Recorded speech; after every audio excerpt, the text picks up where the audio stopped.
Hey Leute, Outpost Cologne TV hier, heute mit der 9. Folge von Yu-Gi Aha, der Faktenserie zum Kartenspiel.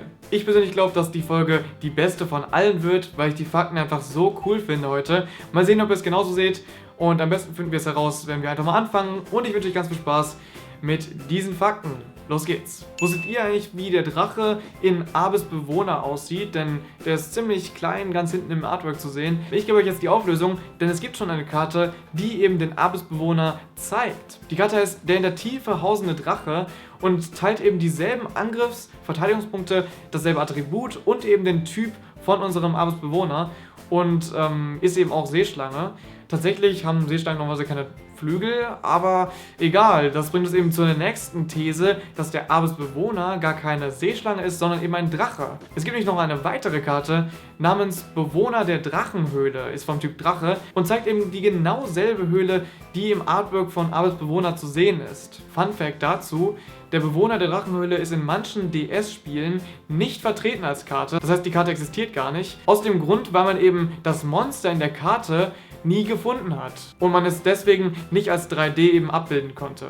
Normalerweise mache ich ja gar keine Anime-Fakten, aber ich finde den hier besonders cool und deswegen nehme ich den trotzdem rein. Es geht nämlich um Schnellsynchron. Und die Synchro zeigt einfach das Motorrad, welches Yusei im Anime gefahren ist. Außerdem bezieht sich die Karte eben auf die sogenannte Schnellsynchro, die im Anime existiert. Und dabei muss man eben einen Synchro-Tuner und ein Nicht-Tuner-Synchromonster zusammen synchronisieren und kriegt dann eine sogenannte Schnellsynchro raus. Gibt es natürlich im TCG nicht, aber sehr interessant auf jeden Fall. Und Fun Fact dazu: Das Motorrad von Yusei hat einen Namen und zwar Yusei Go. Tatsächlich gibt es manchmal auch immer die Möglichkeit, andere Animes in Yu-Gi-Oh! Mit einzubeziehen. Und heute gibt es mal eine Episode zu Fullmetal Alchemist. Übrigens absolut zu empfehlen, besonders Brotherhood. Auf jeden Fall gibt es die Karte Alchemiezyklus. Und die zeigt uns nicht nur inhaltlich, sondern auch bildlich das Gesetz des äquivalenten Tausches. So wird hier für jedes Monster, dessen Angriff zu 0 reduziert wird, eine Karte gezogen. In der Anime-Serie wird dies jedoch besser erklärt. Die Karte Caligo Krallenkrähe hat im Japanischen einen ziemlich coolen Namenswitz, denn jedes Wort wird im Japanischen einfach Kudo ausgesprochen. Das heißt, sie heißt einfach Kudo, Kudo, Kudo. Und jedes Wort wird einfach ähnlich betont, deswegen kommt dieser Name bei raus.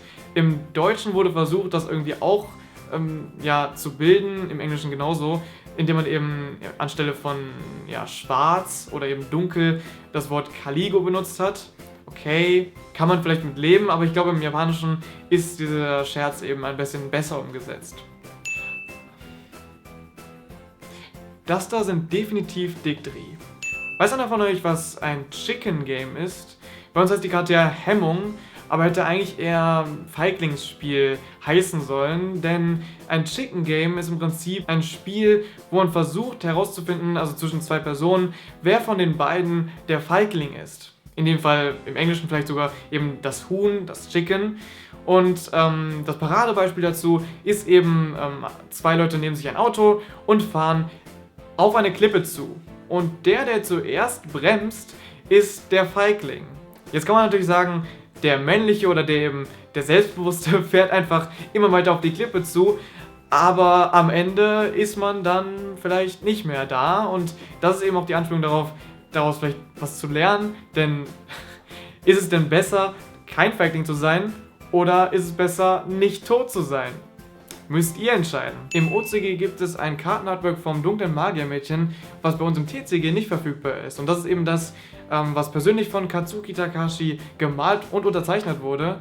Und die Karte ist bei uns nicht erhältlich, aus dem einfachen Grund, weil er es nicht zensieren wollte. Konami hat ihn nämlich gebeten, das für die anderen Länder zu zensieren. Und er hat sich einfach geweigert, zu Recht finde ich. Und jetzt gibt es die Karte bei uns halt nicht.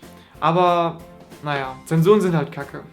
Die Monster des brennenden Abgrunds basieren auf der absolut zeitlosen, göttlichen Komödie vom Italiener Dante Alighieri. Und die wurde übrigens 1321 vervollständigt. Und es ist der Wahnsinn, welche Vision der Typ hatte und welchen Einfluss die Geschichten noch heute auf uns haben. Dan Browns Inferno ist zum Beispiel auch von dem Italiener inspiriert worden. Und Dantes Inferno ist ein PC-Spiel von EA aus dem Jahre 2010, wo man eben diese Handlungen selber erleben kann.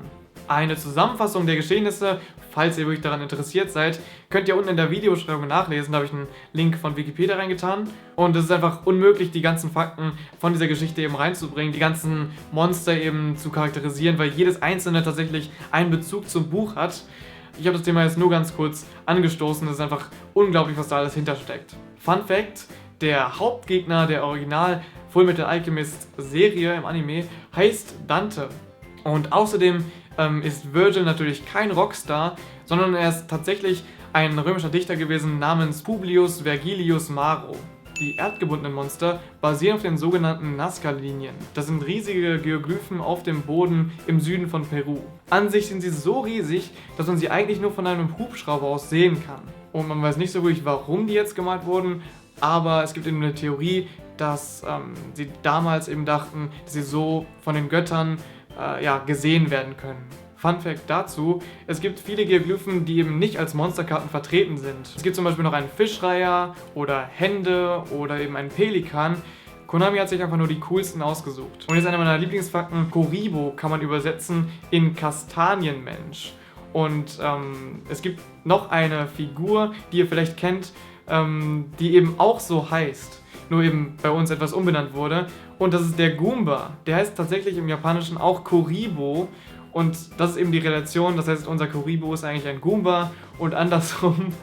Also, wenn ihr das noch nicht wusstet, jetzt wisst ihr es. Und ich finde, das ist ziemlich verstörend, um ehrlich zu sein, dass die beiden eben eine Verbindung haben. So, das war's auch schon wieder von dieser Folge Yu-Gi Aha. Ich hoffe, ihr konntet 1, 2 Fakten dazulernen und hattet eben diesen Aha-Moment. Und wenn das so war, lasst doch mal einen Daumen nach oben da oder schreibt eben in die Kommentare, ob es euch gefallen hat. Würde mich sehr freuen und dann sehen wir uns wahrscheinlich im nächsten Video oder eben in der nächsten Woche zur 10. Folge von Yu-Gi Aha. Bis dann!